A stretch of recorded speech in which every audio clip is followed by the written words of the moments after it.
That's great. Where are they? He said, do you? I said, of course I do. And I do. I remember them, both of them. His son is in college now finishing, and his daughter has already finished, and she's someplace. And he made some statements to me that made me feel that it wasn't a waste of time. You don't give up on a child. They might not fall in love with you that day, but one day they'll know she tried. She was trying to help me. Oh boy, oh boy, Bob, I was so uptight when something happened about 3 Sundays ago, and there was this memorial or honorary whatever appreciation day was given for me, and I was very grateful. But I said, just as sure as I live, they're going to roast me. They're going to roast. They're going to roast me. You know how they roast Oh, people? yeah. They've been wanting to do it all the time. And there's some rascals sitting out there that wanted to roast me. You don't roast me. That's not nice. No. I love them. I loved all the children. Now, I'm going to ask you to tell me a little story that you've told me before, but for the record, you really told me in a way that I just love to hear it, and I feel like it should go for the record. You had some little boys in your classes, and some of them you told them never to do something. Remember the little fella you told him don't ever get married? Would you be kind enough to elaborate a little bit on that one? Just for the record. I hope he never sees his tape. That's what I hope. It is, but I didn't easily give up on a child, because I don't think it's fair to say, can't learn, never learn, nothing to it. You just forget it. You'll just, in other words, it's the thing that's marking a child as being just plain dumb, stupid, and they couldn't learn. So I haven't given up on children. I'm going to tell you something else that follows this. But this really happened, and I had worked so hard trying to teach this child. I don't know whether it was numbers or writing a word, and it was a heartbreaking thing. I said, oh, Lord, what will I do? Yesterday, day before that, we'd worked on the same thing. But it just didn't go through. I didn't have what it took to get through to the child. And teachers have frustration points. Mm-hmm. Somewhere along there, you've got a level that you too are human. And he was so sweet. He'd smile at me whether it was right or wrong. So he smiled away, and I looked at him and said, honey, I called his name. I said, never get married. And he grinned. I said, never. Just don't do it. And I gave up and dropped my arms and went about doing my work, and he got up and joined in, helping with whatever. Didn't bother him at all. Well, time passed. The child grew up from way down in the grades in the 6th. Grew up on through. I don't know what happened and when he dropped out of school, if he ever did. And he went away finally from Wilkes County. And one day, I was marching up this highway somehow, and I saw him, and I stopped and I spoke to him. And he said, oh, hi. And oh, he just hugged me. And he said, are you still teaching? And I said, yes. That was more than 10 years ago. He said, well, you beating those children? No. You don't do that. I said, well, tell me where you've been. I want to know that. He said, I've been in the name this city in the north. I said, oh, how great. Well, where's the family? Did you bring your family? He said, I don't have one. I said, what do you mean you don't have a family? He's good looking and brown skin and clean. I mean, he was clean, looking fine. I said, what do you mean you don't have a family? Where's your wife? He leaned over, he said, well, you told me never to get married. I said, you've got to be kidding. He said, Miss Grinton, you know you told me not to get married. I couldn't learn. I said, that nothing to do with you getting married, boy. That made me so angry. I thought God I'd die because I did. And you know what? By pain, I asked my master, forgive me. Forgive me. I'll never do it again. Look at the mark. Do you think he really didn't marry because I said so? He was going to reproduce. And I guess I said, but so help me I did. And I'm ashamed of that. That is not an honorable thing. I'm ashamed of it. It took control of the boy's life, didn't it? It's wrong. You don't know what impact you have on a person. So be careful what you say. Be careful. Oh, I never used that. I never called a child dumb. You might make the child actually believe it, and he'd never move from that. That's true. That's for sure. But I thought that was such a good little example story of what can happen. Not intending to do it, but just what can happen. Get a teacher under stress, and then seeing a situation and just making a remark. But this boy taking it literally.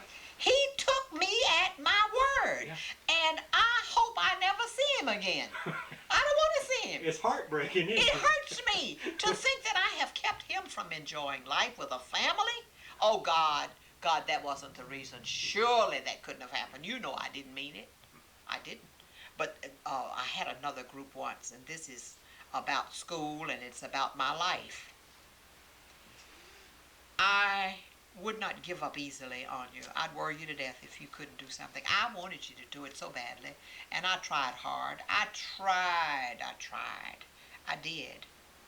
But this time, I had about 10 that were sent to me, and they were slow learners.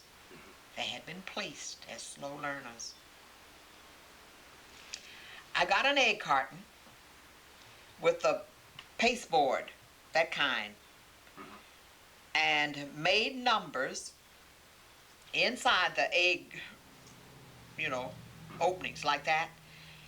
And up on the back, it had 2 numerals, like a 6 times 4. That's where everybody could see it. But down in here, you couldn't see these answers.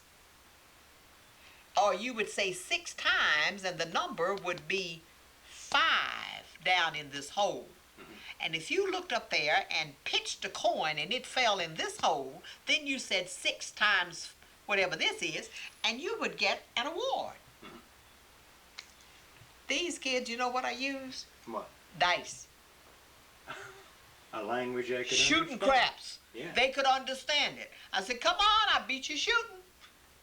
I beat you shooting. I don't care. I'll beat you shooting marbles. I'd knock the marbles out. You know what I'd knock them out? I'd take them and keep them.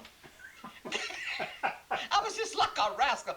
Miss Grinton, no, you lost that. That's mine. And 6 times 5 is 30. And they had some points over here. Yeah. You know, that was going to be chewing gum. I'd take it away and put it in my pocket. If they didn't get it, or you got it, or what?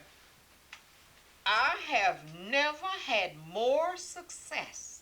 It can be done if it's done with joy and love. It can be. Prove it. Yeah.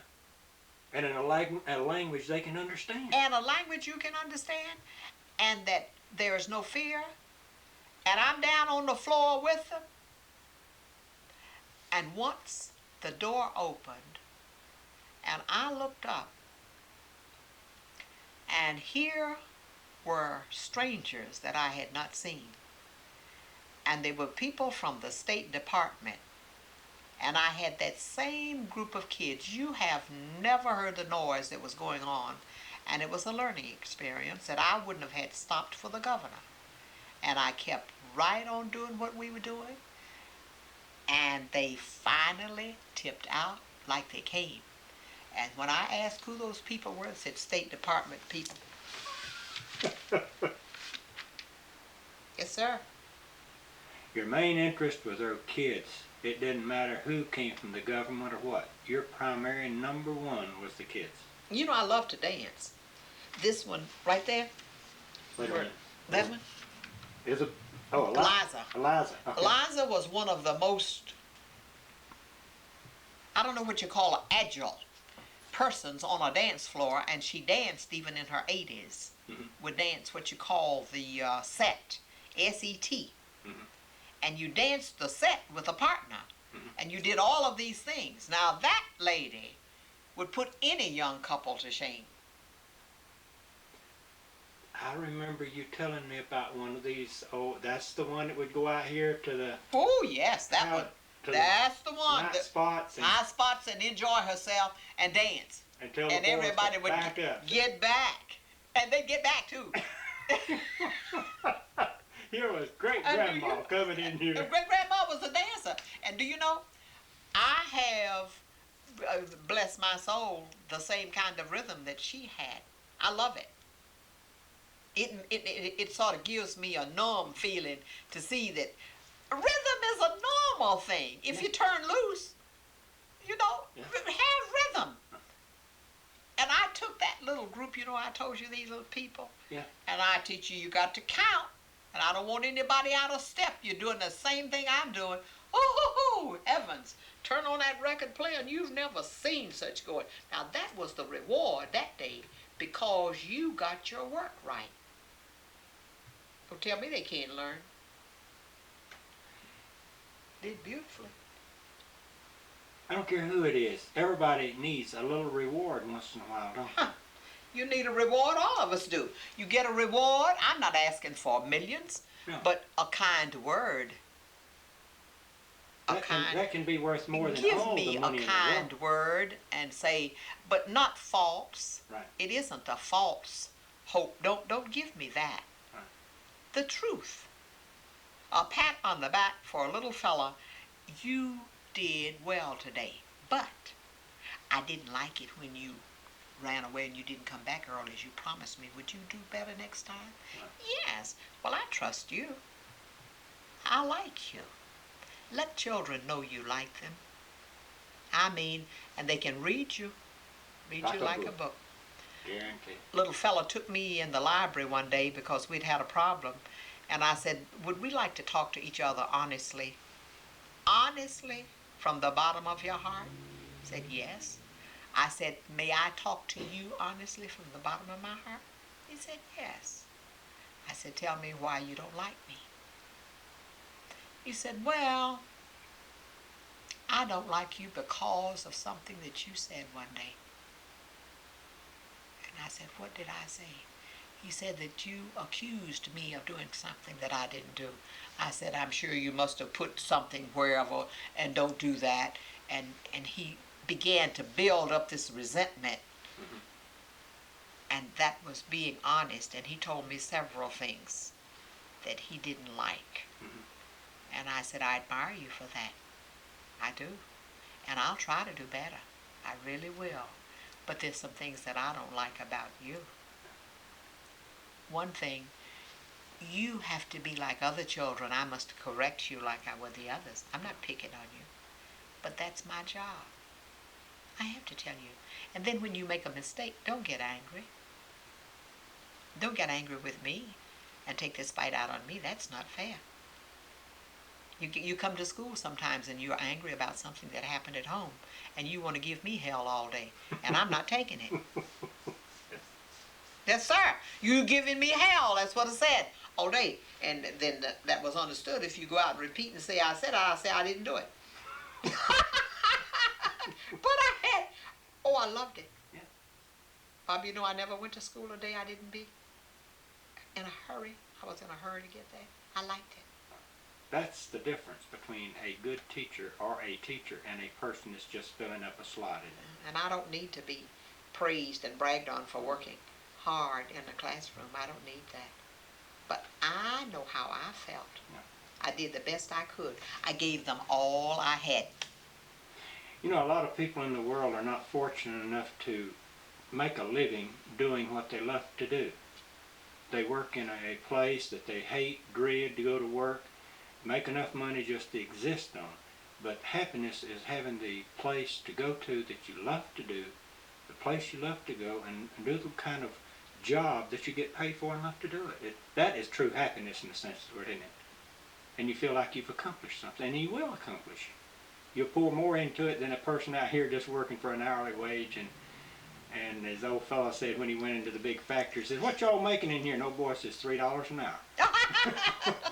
He didn't even, that was his extent of his desire. So That's pretty good. but it has to be somebody special to be a teacher, because you are in control of a lot of lives in the world. And We had a lot of them. I noticed in you telling me this that a lot of them were educators. Oh, yes, through the families. And when we come to the others, the things that they accomplished, this lady's right here, let me name this one especially. Her daughter is now, she was in Philadelphia the last time I spoke to you about her, but now she's been moved to Florida, and she is the head of the National YMCA. Her name is Yvonne Ragland. And making well over 100 and whatever thousand a year. Now she comes down in the category of Clara. Yes, she comes down in Clara. And we're on Clara now, and it says little Clara and no, this is you see, this is the daughter of Sue. Oh, I'm sorry. See, yeah, Sue okay, yeah. and Clara are sisters. Oh, I'm sorry. Yeah, you got that. I got too far ahead. Do you see how they repeat the names? Yeah, they repeated those names. That's what. All right. I'm sorry. Right here in this family. Okay, we're in Nathan now. 2 of them just received their doctorates. Okay. This year.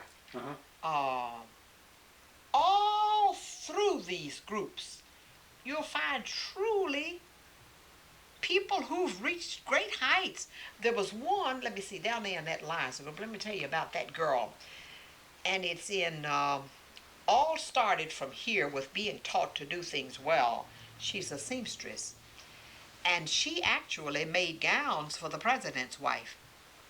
Don't you think that's pretty good? Which president are we talking about there? I don't know which one, but I can find out. Oh, yeah, but it was a president's wife. A president of the United States. Made gowns for her. Made gowns for her. She's just that kind of seamstress. I tell you, this, I'm sorry that I got thrown on that Clara. I kept seeing the Claras there, and I just wasn't thinking. I apologize for that. Oh, that's all right. I hope someday that you will be able... Sisters of Clara, named her own child Clara, after her sister. I'll be glad when you work on these others and can bring all of... Wouldn't that be great to have each... Oh, it would. And then to sit with a group sometimes and listen to them, because they too need this instruction. My family. Yeah. See, I've had the privilege for the last 2 years of coming to the Mammy Judith Barber reunion. Yes. And I've just been really dealing with Sue. That's right. You didn't, as a matter of fact. I was looking at hundreds of people. Right. I mean, it's last year, a couple of hundred people were there, wasn't it? Of course. And I was just dealing with Sue. With Sue. And, oh my goodness, what would it be like to touch them? To touch them all. To touch them all. And find out where they've gone, the descendants, what they've done. If we can just we are tracing down. Somebody just called me the other day and asked me about, see that one's deceased right there? Major? Asked me about his children. I had it. Nobody else had it. Isn't that great? And they never would have found it. I had the address, the name, her married name, and her telephone number. See, I don't give up easily. Don't give up.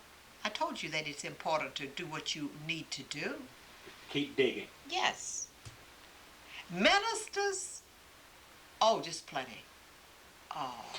Well, I want to ask you something. Back years ago, right after the period of slavery, for a black person to get an education or anything, it was a hard go, wasn't it? In a sense where it was hard to get a good job, and teaching was one of the professions that a lot of people went to, wasn't it? That was the only one that was open. When I hear the things that the children are doing or can do now or can receive the aid for doing, it's shocking to me, because the only thing that we were allowed to do I'm talking about in my time, Bob. Right. I'm not talking about No. way back then, my mother's time. She did well to get bread and meat. Right. Okay. And my grandmother did better than that to have change in clothing. Right. But when I came out of college and wanted to go and work on my master's, there was no place in North Carolina for me to go. You gotta be kidding. Oh, you gotta be kidding. Are you kidding? Are you joking? I'm serious. I'm serious. There was no place in North Carolina that you could Not go? for black. Golly moly. There you are. So what do you think Well, I I've did? been in the dark for a while, haven't I? Yes, sir. I couldn't go to Wake Forest or Greensboro. Well, where did you go? And I went to New York. Boy, that had to be a sacrifice. Sacrifice? I went to work. I worked myself to death. I would work and go to school. I got my master's in '59 at NYU, New York University. Elizabeth Grinton. I could not go down to Greensboro or North Carolina Central, North Carolina College. I could go to North Carolina Central, that was black. But you know, those programs went 4 years. And in the beginning, it was normal. Normal was 2 years, you know, before me. But it was a 4 years of college when I went to Winston-Salem. But I couldn't go on over at Wake Forest. Wake Forest wasn't there then, however. Right. But I couldn't go down there to Wake Forest. Oh, no. No blacks in that field, masters. But I did. I finally got it. I worked and went to summer school 3 summers and got that master's. Don't quit. That's the whole bottom And then line. I decided to go back again and do some more, and I went back and found and received another certificate for professional work above the master's. And if I had been smart, I could have gone on and gotten a doctorate, but I didn't need a doctorate. That was enough.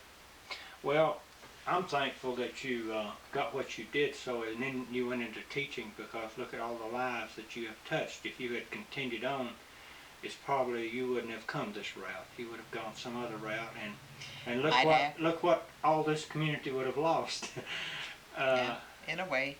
Oh yeah, well we never know. I know that I did help.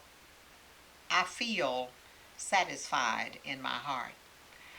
I never took the advantage of any hour or minute in a day to waste a child's time.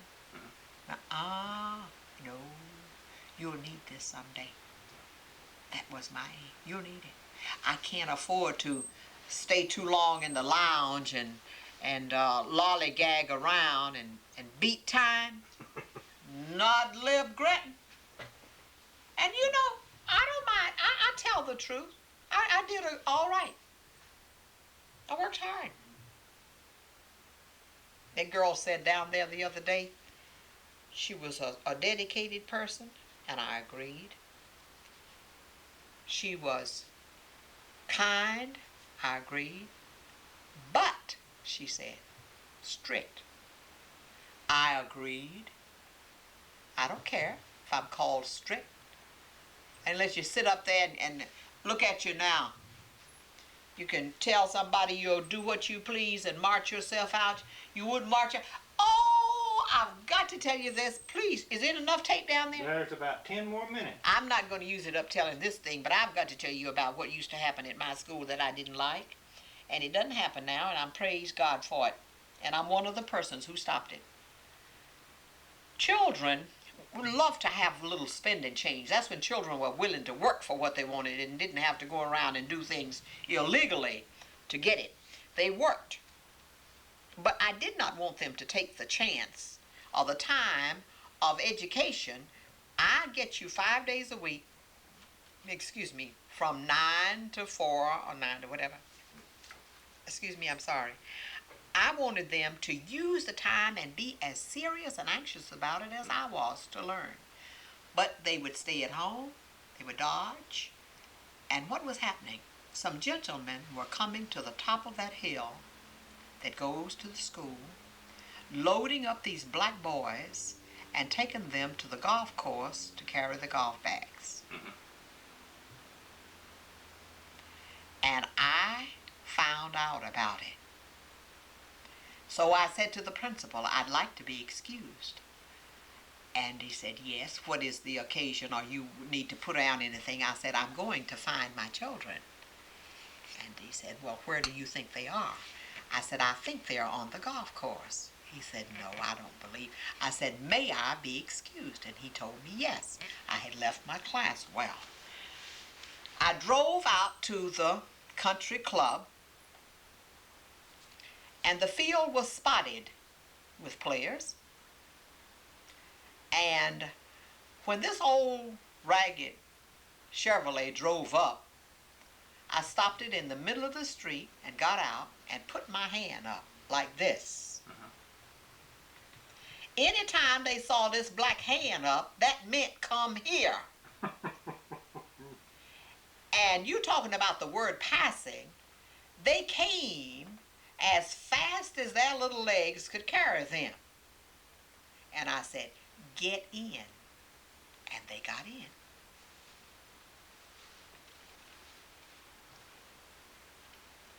And I brought them back to school. And I talked to them. And I said, now the next time I come to get you, it won't be nice like this. It's going to get ugly. And you're going to get punished. And I'm going to take you home and talk to your daddy. And your mothers. Okay? No, won't do that anymore. And if I ever hear that you're over there on the golf course, I'm going to send a cop to pick you up. And those men came up to the top of the hill, and they didn't know. So I went up, and I spoke to the gentleman, and I told them who I was. I said, how many of you have boys? And they told me. And I said, where are they? Said they were in school. I said, that's marvelous. This is 1 o'clock in the day. And you have come to pick my boys up that I'm trying to teach. My children need to be in the classroom just like your son is in the classroom. Is that fair enough? I said, fair enough.